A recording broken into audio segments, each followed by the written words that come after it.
Welcome back, deep divers. Today we're diving into the world of an ancient thinker whose ideas still resonate with us today, Heraclitus. A figure shrouded in mystery and paradox. Exactly.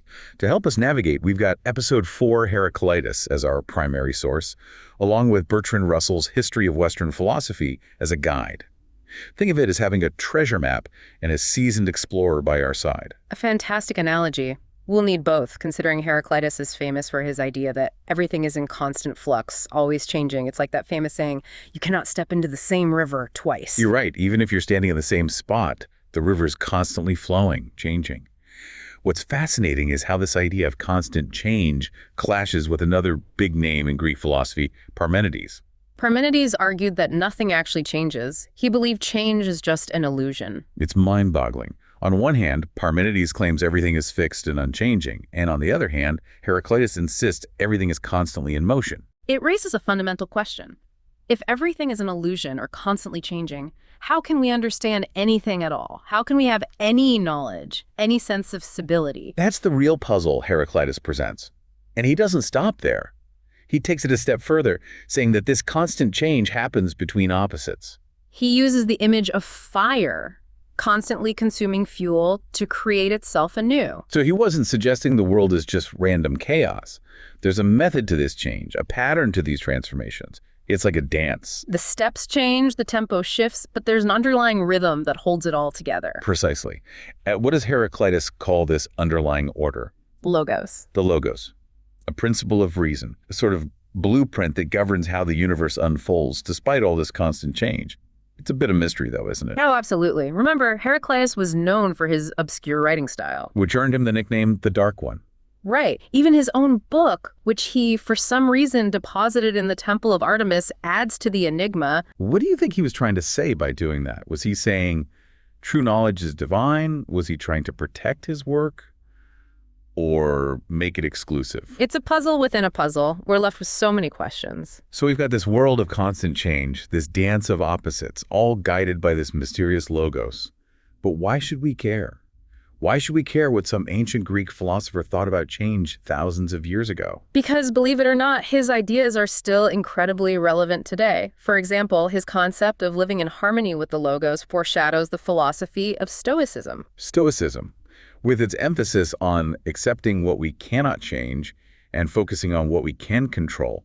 It's a very practical philosophy for dealing with all the ups and downs of life. Exactly. And it's amazing to think that an idea from 2,500 years ago can still be so helpful in our modern lives. And his influence goes beyond Stoicism. Oh, absolutely.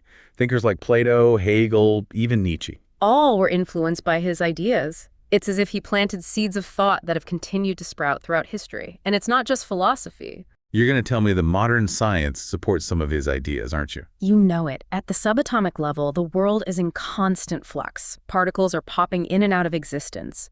It's almost as if Heraclitus had an intuitive understanding of concepts that science is only now proving. That's incredible. It makes you wonder what other aspects of his philosophy might be ahead of their time. But one thing that really sticks with you is this idea of the changing self. If everything is in flux, how do we understand who we are? That's one of the biggest questions Heraclitus forces us to confront. If we're always changing, how do we define ourselves? Where do we find stability or a sense of identity in a world that's constantly in motion? It's a mind-blowing concept, isn't it? Our relationships change, our goals evolve, even our values shift over time. It really makes you rethink everything you thought you knew about yourself and the world. And that's just the beginning. Heraclitus has so much more to teach us. So much more to explore. But we'll have to save that for our next deep dive. Stay tuned, deep divers. We'll be right back after a short break. And we'll unravel more of the mysteries of Heraclitus and the ever-changing world he reveals. It really does. It challenges us to reconsider our assumptions about who we are and how we relate to the world around us. It makes you think, doesn't it? If everything is in flux, as Heraclitus believed, doesn't that include our inner lives as well? Our thoughts, our emotions, our sense of self, all constantly changing, shifting, and evolving. It's like we're each a miniature universe. A microcosm of the larger cosmos. With our own internal dynamics. and patterns of change. It can be a bit dizzying when you really think about it, this constant flux both internally and externally. How do we navigate those internal storms, the emotional ups and downs? Well, I think Heraclitus' philosophy offers some insights here. He reminds us that our thoughts and emotions aren't fixed entities. They're more like processes. Exactly. They're fluid processes that arise and pass away, like waves on the ocean. They're constantly cresting and breaking, but the ocean itself remains. Precisely. So instead of trying to cling to certain thoughts or emotions, trying to hold on to them or push them away, We should learn to simply observe them, yes, observe them with detachment. recognizing their impermanence. Exactly. Allowing them to flow through us without getting swept away. It's like becoming a river watcher. Observing the currents of our thoughts and emotions without judgment or resistance. And in that observation, in that acceptance of the ever-changing flow, we can find peace and equanimity. We learn to ride the waves, so to speak, rather than being tossed about by them. You know, it strikes me that Heraclitus' ideas about the interplay of opposites in human nature are particularly relevant to our understanding of mental health. Oh, absolutely. Yeah. We often experience distress when we get stuck in one extreme or the other. Fixated on certain thoughts, overwhelmed by emotions, or lost in negative self-beliefs. It's like losing that sense of balance, that Heraclitean flow. Our inner lives become rigid, stagnant, even painful. It's in those moments that his philosophy can be most helpful. He reminds us that well-being isn't about eliminating certain thoughts or emotions. It's about finding that balance between the opposite, Exactly. It's about accepting the full spectrum of our experience the light and the dark, the pleasant and the unpleasant. and finding a way to integrate them into a more harmonious whole. It's recognizing that our inner lives are meant to be dynamic, ever-changing landscapes, where both joy and sorrow, hope and despair have their rightful place. It sounds like a path towards greater self-acceptance, doesn't it? Absolutely. Learning to embrace the full spectrum of our experience, rather than trying to force ourselves into some idealized version of who we think we should be. You know, as we've been discussing Heraclitus' ideas about change, the logos, and the interconnectedness of things, I've been thinking about how his philosophy challenges our typical Western notions of identity and the self. We tend to think of the self as something stable, fixed, enduring over time, We cling to this idea of a solid core to who we are, an inner essence that defines us. despite all the changes we go through in life. But Heraclitus challenges that notion. He suggests there is no static, unchanging self. Precisely. We are all a process, a flow, a constant dance of becoming. It's like his famous river analogy. You can't step into the same river twice, He's saying that we are like rivers, constantly flowing and changing. never quite the same from one moment to the next. A radical departure from the idea of a fixed and stable identity. It makes you wonder, if the self is always changing, then who are we, really? What endures through all the changes and transformations of life? That is the big question, and Heraclitus doesn't give us an easy answer. But I think his philosophy suggests that what endures is not some fixed essence. But rather the process itself. Yes, this dynamic interplay of forces and factors that are constantly shaping and reshaping who we are. It's about embracing the journey The constant evolution. and recognizing that who we are is always unfolding, always in a state of becoming. It's about finding peace and freedom in the midst of that constant change. So it's more about the journey than the destination, more about the dance than the dancer. I like that. And perhaps in letting go of this idea of a fixed self, Embracing the ever-changing flow of our experience. we can find a deeper sense of freedom, authenticity, and connection to the world around us. It reminds me of the Buddhist concept of no self. The idea that our sense of self is an illusion. And speaking of connections, Heraclitus also emphasized the interconnectedness of all things. He believed we're not isolated individuals, but part of a much larger web of relationships. Constantly influencing and being influenced by everything and everyone around us. So we're not just individuals. We are nodes in a network, constantly exchanging information, energy, and influence. Of everything and everyone around us. It's like we're all part of one big cosmic organism. It's a powerful image. It can be both humbling and empowering, It makes us realize that we're never truly alone, that our lives are intertwined with countless others. in ways we can't even fully comprehend. It's a reminder that our actions have consequences.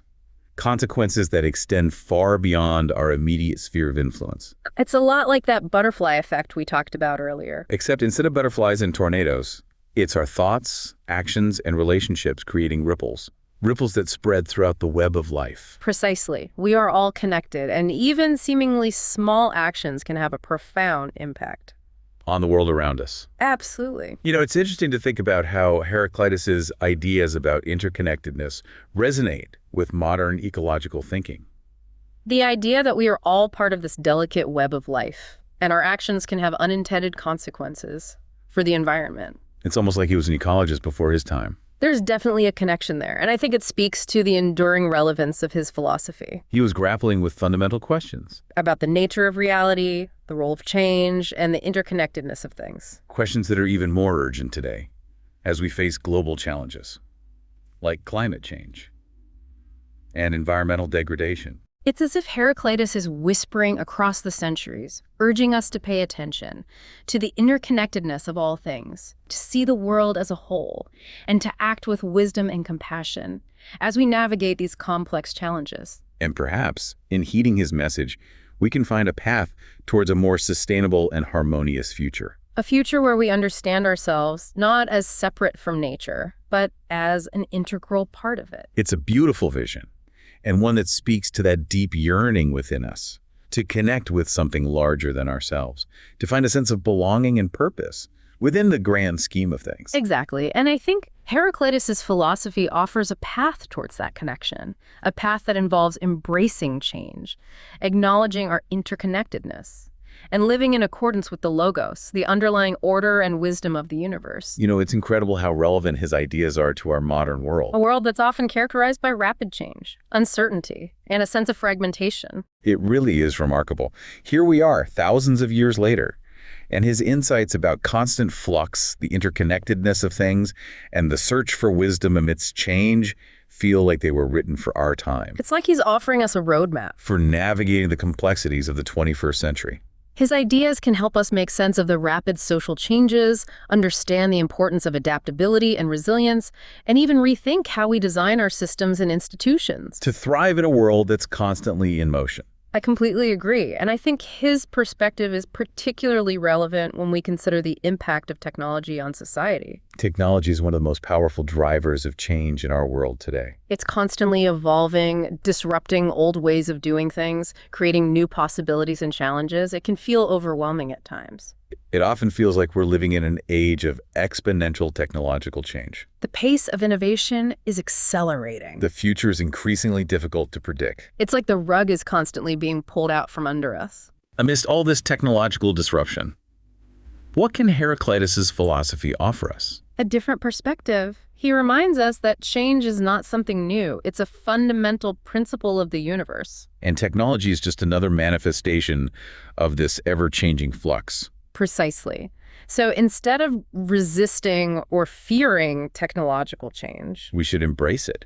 See it as an opportunity for growth, creativity, and transformation. Exactly. Heraclitus would likely have seen technology as a powerful tool that can be used for good or ill. Our challenge is to harness its potential, while also being mindful of its risks and limitations. We need to develop a kind of technological wisdom. A way of using technology that aligns with the logos, the underlying order and wisdom of the universe. It's not just about developing new gadgets and innovations. It's about considering their long-term impact on society, the environment, and future generations. It's about using technology in a way that promotes human flourishing and contributes to a more just and sustainable world. So it's about finding that balance between innovation and sustainability, between progress and responsibility. It's a delicate dance. But it's a dance we have to learn if we want to create a future where technology enhances our well-being, rather than leading to our demise. We need to become fire dancers. Learning to move with the flames of technological change, to harness their energy without getting burned. It requires skill,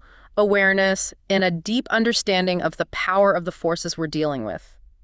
As we've been discussing Heraclitus's ideas, I've been thinking about how his philosophy is relevant to our understanding of human psychology. Oh, how so? If everything is in flux, as he believed, then that includes our own inner landscapes. Our thoughts, emotions, our sense of self. They're all constantly changing, shifting, and evolving. We're like a microcosm of the universe, each of us a miniature world, with its own internal weather patterns. Our thoughts and emotions ebb and flow like tides, constantly shifting and changing.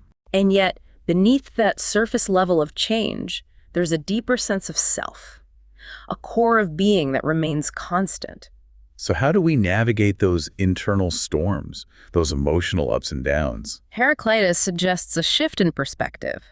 Instead of clinging to certain thoughts and emotions, trying to hold on to them or push them away, We should learn to simply observe them. yes, observe them with detachment, recognizing their impermanence, allowing them to flow through us without getting swept away. It's about becoming the observer of our own minds, Watching the thoughts and emotions arise and pass away like clouds in the sky, cultivating a sense of spaciousness within, a place of calm and stillness. where we can witness the ever-changing drama of our inner lives without getting caught up in the storylines. So instead of identifying with our thoughts and emotions, We learn to see them as temporary visitors, like waves that rise and fall on the surface of our being. while the ocean of our true nature remains vast and undisturbed beneath, It's the key to finding peace and equanimity amidst the inevitable challenges and uncertainties of life. it's about learning to ride the waves of experience To find our balance amidst the flux. and to cultivate a sense of inner peace even amidst the storms. It sounds like his philosophy offers a path to greater self-awareness.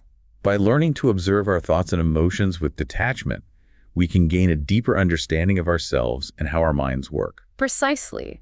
It's about cultivating that inner observer, that wise and compassionate witness who can observe the drama of our inner lives without getting caught up in the storylines. And as we develop that capacity for inner observation, We can begin to make more conscious choices. to respond to life's challenges with greater skillfulness, and to create a more harmonious relationship. Between our thoughts, emotions, and actions. You know, as we've been discussing Heraclitus' ideas about change, the logos, and the interconnectedness of things, I've been thinking about how his philosophy challenges our typical Western notions of identity and the self. We tend to think of the self as something stable, fixed, enduring over time. We create narratives about ourselves. Stories about who we are, where we come from, and where we're going, We invest so much energy in maintaining those narratives. even when they no longer serve us. And that's where Heraclitus throws a wrench in the works. Right.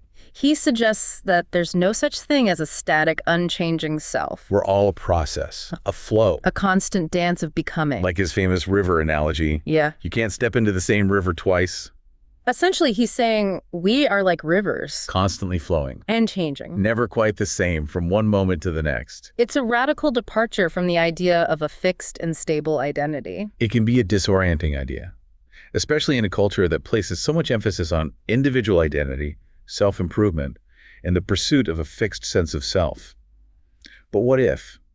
What if we embrace this fluidity, this constant becoming? What if we saw it not as a threat to our sense of self, but as an invitation to a more expansive, more dynamic experience of being? Instead of clinging to a fixed idea of who we are, What if we allowed ourselves to evolve and transform? to embrace the ever-changing flow of experience. And discover the infinite possibilities within us. You know, it's interesting that you mentioned the cosmic dance because Heraclitus himself used the metaphor of fire to describe the dynamic nature of reality. Fire. It's both destructive and creative, capable of both consuming and purifying.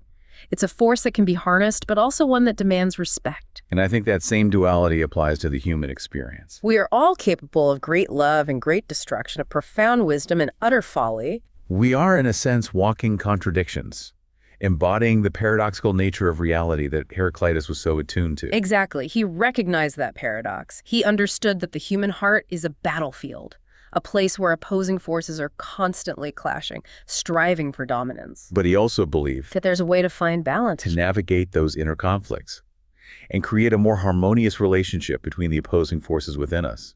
So it's not about suppressing or denying those darker aspects of ourselves. It's about recognizing them, accepting them, and finding a way to integrate them into a more whole and balanced way of being. And that's where the logos comes in again. Exactly. Remember, the logos is that underlying order, that principle of reason that governs the universe. Heraclitus believed that we can access the logos within ourselves. We can learn to align our actions and thoughts with this deeper order. It's like we have this inner compass, this innate wisdom that can guide us through the complexities of life, the ups and downs, the joys and sorrows, the triumphs and defeats. That compass is always available to us. Yes, but we often get distracted by the noise of the world, by our own fears and desires, and we lose touch with that inner wisdom. We forget to listen to that quiet, intuitive voice That speaks to us from the depths of our being, But Heraclitus reminds us that we can reconnect with the logos. that we can always find our way back to that source of balance and harmony within ourselves. It's like we just need to remember how to listen, how to pay attention, how to tune in to that deeper rhythm that's always beating within us. That's beautifully said. And that's the key, isn't it? To remember that we are not separate from the logos, that we are not separate from the wisdom and intelligence of the universe. We're a part of it, expressions of it. We can access that wisdom by cultivating a sense of inner stillness, by listening to the whispers of our own hearts. It's a beautiful thought, empowering too, that we have the capacity to tap into that deeper wisdom. That we can align ourselves with the logos and live a life that's meaningful and fulfilling. You know, it's interesting that you mentioned rhythm, because Heraclitus is known for emphasizing the cycles and patterns in nature. Absolutely. The cycles of day and night, the seasons, the ebb and flow of the tides. He saw these as expressions of the logos, reminders that change is not random or chaotic, but rather part of a larger pattern, a cosmic dance that has been unfolding for eons. And he believed those same cycles are at play in human life as well. Of course, we experience cycles of growth and decay, of joy and sorrow, of activity and rest. It's like we're all dancing to the music of the cosmos, moving through these cycles and patterns that are both predictable and unpredictable, familiar and yet always slightly different each time around. That can be both comforting and challenging, can it? Comforting to know that we're not alone in our experiences, that these cycles are part of the larger order of things, but also challenging because it means we can't cling to any particular moment. Everything is in flux. We need to learn to adapt and flow with the rhythms of life. It's about finding that balance between acceptance and engagement, between surrendering to the flow of life and actively participating in the dance. Recognizing that life is a journey, not a destination. And the real joy lies in embracing the ever-changing present moment. It's like we're all surfers, Riding the waves of time. sometimes riding high, Sometimes getting wiped out. but always knowing that another wave is coming. And the skill is in learning to ride those waves with grace and skill. To find our balance amidst the turbulence. And to enjoy the ride. You know, it's interesting that you mentioned the idea of a guide, because Heraclitus himself was often seen as this kind of enigmatic sage. A solitary figure who stood apart from the crowd, offering cryptic pronouncements about the nature of reality. He was known as the Dark One. Because his writings were so obscure, so difficult to understand. It adds to the mystique. It suggests he possessed a kind of wisdom that was beyond the reach of ordinary mortals, that he had glimpsed something profound and mysterious. About the nature of reality. But maybe there's a wisdom in that obscurity. A recognition that the truth is not something that can be easily grasped or communicated through language. Perhaps the very act of trying to articulate the truth diminishes it, reduces it to something less than it is. And maybe that's why he chose to express himself in fragments, in aphorisms, in these paradoxical statements that defy easy categorization or interpretation. He understood that the truth is multifaceted, paradoxical, ever-changing. And perhaps by embracing that complexity, that ambiguity, that mystery, we can open ourselves to a deeper understanding of reality than any fixed system of beliefs or doctrines could ever provide. He's inviting us to delve deeper, to question our habitual ways of thinking, to see the world with fresh eyes. And his writings have inspired countless interpretations and debates over the centuries. People are still arguing about what he really meant, what his philosophy was all about. It's a testament to the power of his ideas. They're not neat and tidy answers to life's big questions. They're more like invitations to think differently, to see the world from a new perspective to question our assumptions. and embrace the mystery of existence. It's a call to action, an invitation to engage with the world, with curiosity, creativity, a willingness to embrace the unknown. It's a reminder that the journey of self-discovery is a lifelong adventure, and the true wisdom lies in embracing the ever-changing flow of experience and allowing ourselves to be transformed by it. You know, it's interesting that we're talking about Heraclitus in the context of seeking and finding, because one of the stories about him is that he deposited his book in the Temple of Artemis. Some scholars think he was trying to make his work more exclusive. Limit access to it, to those who were truly worthy. That's one interpretation, but I think there's another possibility. What's that? Perhaps he was acknowledging the limitations of language, recognizing that words can only point us towards the truth, that they can never fully capture it. It's like he's saying, the real journey begins where the words end. Exactly. True wisdom isn't something we can simply read about in a book or learn from a teacher. It's something we have to experience for ourselves. Through direct engagement with the world, a willingness to step outside of our comfort zones, embrace the unknown. And I think that's where Heraclitus' real legacy lies, He's not offering us a set of answers, but a set of questions, a set of challenges. an invitation to embark on a lifelong journey of exploration and discovery.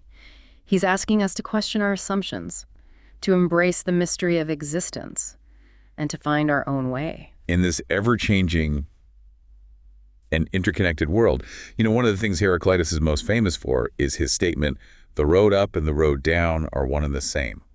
What do you make of that statement? It's a brilliant insight into the nature of growth and transformation. He's suggesting that the journey towards wisdom, towards self-knowledge, is not a linear progression. But a cyclical process. Yes, of ascent and descent, of learning and unlearning, Yeah. of expansion and contraction. It's like we're constantly spiraling upwards, but each loop takes us through new terrain, offering fresh perspectives, deeper insights. And that's what makes the journey so fascinating. There's no final destination, no point at which we can say, I've arrived. It's about the process itself, the constant striving, the willingness to embrace the unknown and to keep moving forward, even when the path ahead is uncertain. It's not about seeking some ultimate enlightenment or perfection. It's about embracing the ongoing journey of growth and transformation. Accepting that we are all works in progress. And the real joy lies in the continual unfolding of our potential. So it's not about seeking some kind of ultimate enlightenment or perfection. It's about embracing the ongoing journey of growth and transformation, accepting that we're all works in progress. And that the real joy lies in the continual unfolding of our potential. That's the essence of Heraclitean wisdom. To find joy in the journey, embrace the challenges and uncertainties, and to trust that the Logos, the underlying order of the universe, is always guiding us, even when we can't see the way forward. It's like we're all on a grand adventure, a cosmic road trip, with no fixed destination, but with endless opportunities for exploration, discovery, and growth. And the best part is, we get to choose our own route. We get to create our own adventure. And we get to share that journey with others, who are also on their own paths of discovery. It's a beautiful way to think about life. It perfectly captures the spirit of Heraclitus' philosophy. He's inviting us to let go of our rigid ideas about how things should be, and to embrace the mystery and wonder of the ever-changing present moment, To surrender to the flow of life, to trust in the wisdom of the Logos, and to dance with the fire of existence. knowing that even amidst the chaos and uncertainty, there's a deeper order and a profound beauty at play. As we've been exploring Heraclitus' ideas about change, the Logos, and the interconnectedness of things, I've been thinking about how his philosophy can offer a different perspective on our relationship with time. In the West, we tend to think of time as linear, like an arrow moving from past to present to future. And we often feel trapped by time, pressured to achieve certain goals, or to make the most of every moment. It's like we're constantly racing against the clock, worried about running out of time, always looking ahead to what's next. But Heraclitus offers a different way of experiencing time. He saw time as cyclical, as a series of recurring patterns and transformations. It's like that saying, what goes around comes around, or the idea of reincarnation in some Eastern traditions, where souls are reborn into new bodies and experience life again and again. Exactly. And that perspective can be incredibly liberating. Because it frees us from the tyranny of linear time. It allows us to see the present moment not as a fleeting point on a timeline, but as part of a larger, more expansive cycle. We realize everything is constantly in flux, nothing is permanent, even endings are just beginnings in disguise. So instead of feeling pressured to achieve everything right now, we can relax into the present moment, knowing that there will be other opportunities, other chances to learn, to grow, and to experience life to the fullest. It's about embracing the rhythms of time, the cycles of growth and decay, the ebb and flow of energy and experience, understanding that time is not something to be feared or conquered, but rather something to be danced with. To be embraced is a fundamental aspect of the creative unfolding of the universe. It reminds us that life is a dynamic process, a constant interplay of forces and energies that are always in motion. And our role is not to resist that flow, but to learn to move with it, to adapt to its rhythms, and to find our own unique expression within the grand dance of existence. As we've been exploring Heraclitus' philosophy, I've been thinking about how his ideas about change and the logos can be applied to our understanding of creativity and innovation. Oh, I like that. Creativity and innovation are all about embracing change. Breaking free from old patterns, generating new ideas, new ways of doing things, new forms of expression. And that's very much in line with Heraclitus' emphasis on the ever-changing flux of reality, the interplay of opposites, and the creative power of the logos. He would probably have seen creativity as a manifestation of the logos. As a force that's constantly generating new possibilities and pushing the boundaries of what's possible. It's not just about coming up with new ideas in a vacuum, but about tapping into a deeper source of inspiration, a wellspring of creativity that's woven into the very fabric of the universe. It's like we're all potential artists, musicians, inventors, and innovators. We just need to learn how to tune into that creative energy, to tap into the flow, and to allow ourselves to be guided by the logos. Exactly. And that means embracing change, being willing to experiment, to take risks, to fail, and to learn from our mistakes. Recognizing that creativity is not a destination, but a journey, a process of constant exploration and discovery. So it's not about striving for perfection. It's about embracing the messy, unpredictable, and often chaotic nature of the creative process. Trusting in our intuition, following our curiosity, and allowing ourselves to be surprised by what emerges. It's about letting go of our need for control, surrendering to the flow of inspiration, and trusting that the logos will guide us to something new, something beautiful, something that expresses our unique voice and vision. It's interesting that you mentioned the idea of a unique voice, because Heraclitus himself had a very distinctive voice, a way of expressing his ideas that was both profound and enigmatic. His fragments are like these little koans, these paradoxical statements that are meant to provoke thought, challenge our assumptions. They don't offer easy answers. But they invite us to delve deeper, to question our habitual ways of thinking, to see the world with fresh eyes. And they've inspired countless interpretations and debates over the centuries. People are still arguing about what Heraclitus really meant, what his philosophy was all about. That's a testament to the power of his ideas. They're not neat, tidy answers to life's big questions. They're invitations to think differently, to see the world from a new perspective, to question our assumptions, and to embrace the mystery of existence. As we've been exploring Heraclitus' ideas, I've been thinking about how his philosophy can be applied to our understanding of leadership and decision-making. Oh, interesting. Because leadership and decision-making are often seen as processes of choosing between different options. Weighing the pros and cons of finding the best course of action. But in a Heraclitean context, it's not about choosing one side over the other. It's about recognizing the interdependence of opposites and finding a way to integrate them into a more holistic and effective approach. So instead of trying to eliminate conflict or dissent, a wise leader would embrace those opposing viewpoints, recognize their value, and find a way to synthesize them into a more creative and effective solution. It's about creating a space where different perspectives can be heard, where dialogue and debate are encouraged, and where the goal is not to win an argument, but to arrive at a better understanding of the situation and to find a way forward that benefits the whole. It's about building bridges, not walls. It's about finding unity in diversity, recognizing that the best solutions often emerge from the creative tension between opposing viewpoints. I think that's a leadership style that's particularly relevant today when we face so many complex challenges. That require collaboration, innovation, a willingness to work together across differences. It's like a leader needs to be a kind of alchemist, able to take the raw materials of conflict and disagreement and transform them into something new and valuable. It requires skill, wisdom, and emotional intelligence. The ability to listen deeply, to empathize with different perspectives, to find common ground, even amidst disagreement. It's about recognizing that everyone has something valuable to contribute, and that the best solutions often emerge from the collective wisdom of the group. Heraclitus didn't talk much about teamwork or collective action, did he? He was more focused on the individual journey of self-discovery and wisdom. True. But I think his philosophy has implications for how we think about collective action as well. His emphasis on the interconnectedness of all things, the idea that we are all part of a larger web of relationships. It suggests that we can't achieve true well-being in isolation. We are social creatures. We depend on each other for our survival and our well-being, and our individual actions have ripple effects that impact the entire web of life. Exactly, and I think that understanding can be a powerful motivator for collective action. If we recognize our interconnectedness, Mhm. we are more likely to act in ways that benefit not only ourselves, but also the communities and ecosystems that we're a part of. It's like trying to grow a garden. We need good seeds, healthy soil, plenty of sunshine, but we also need a supportive structure.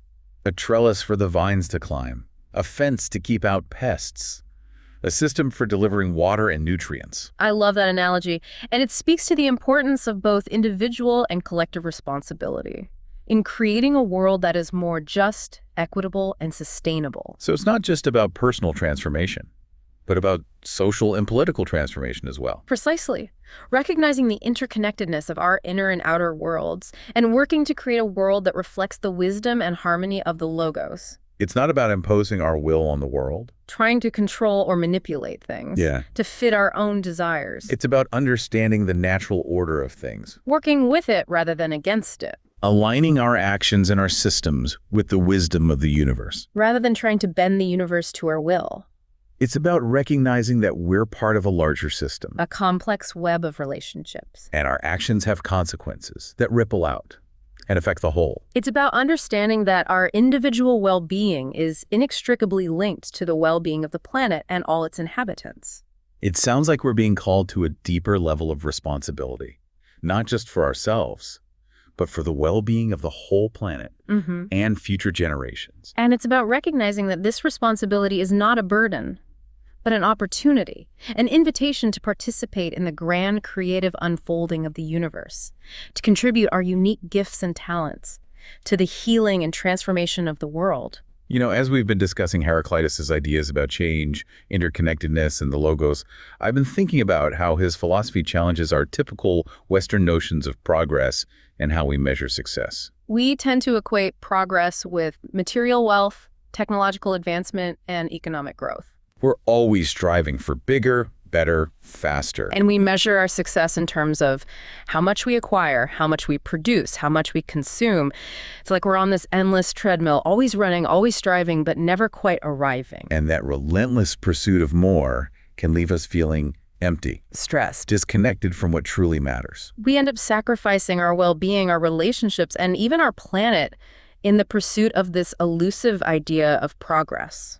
So where does Heraclitus fit into all of this? He offers a powerful antidote. His philosophy suggests a different way of measuring progress. One that focuses on inner growth, wisdom, and living in accordance with the Logos. It's not about what you have, but who you are and how you live. Beautifully said.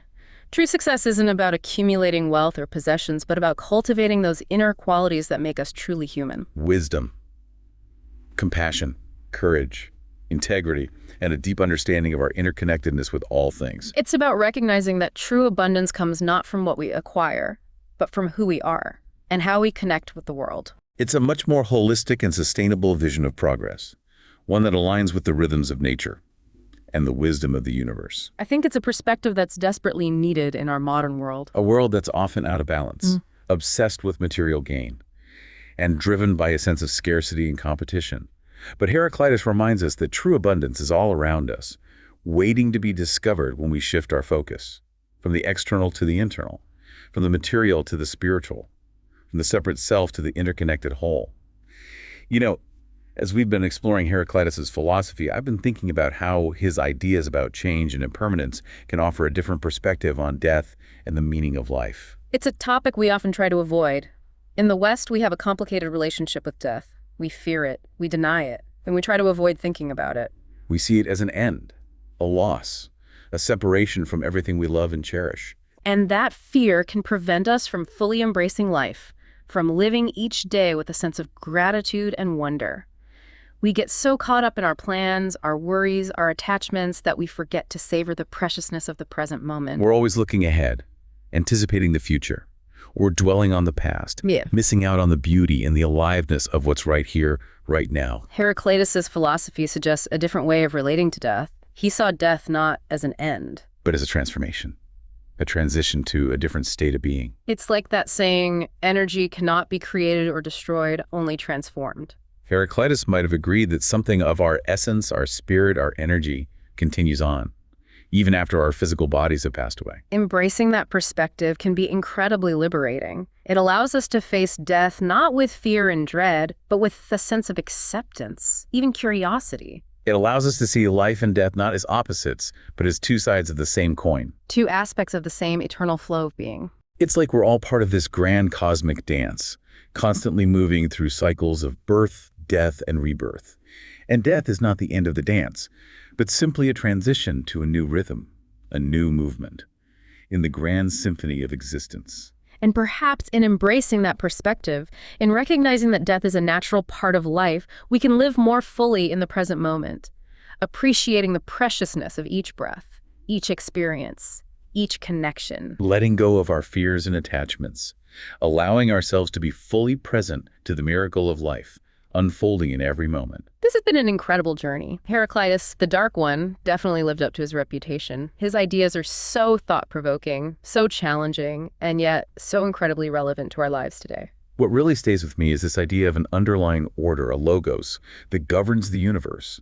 It's both comforting and awe-inspiring. Comforting because it suggests there's a deeper meaning to it all, that even amidst the chaos and uncertainty, there's a guiding principle at work. It's like there's a hidden intelligence, a cosmic choreographer, orchestrating this grand dance of creation and destruction. But it's also awe-inspiring because it suggests that we are part of something far greater than ourselves, something that we can only glimpse through moments of insight and intuition. It reminds us that the journey of self-discovery and the pursuit of wisdom are ongoing processes. There's always more to learn, more to experience, more to understand. Heraclitus doesn't give us easy answers. But he invites us to keep asking the big questions, to keep exploring, and to keep dancing with the mystery of existence. So as we wrap up our deep dive into Heraclitus, I want to leave our listeners with this thought. Embrace change, seek the lodos, and keep dancing with the fire of life. Beautifully said. And remember, even though Heraclitus is long gone, his ideas are still very much alive, whispering to us across the centuries, urging us to wake up, to pay attention, and to live more fully, more consciously, and more in harmony with the ever-changing flow of reality.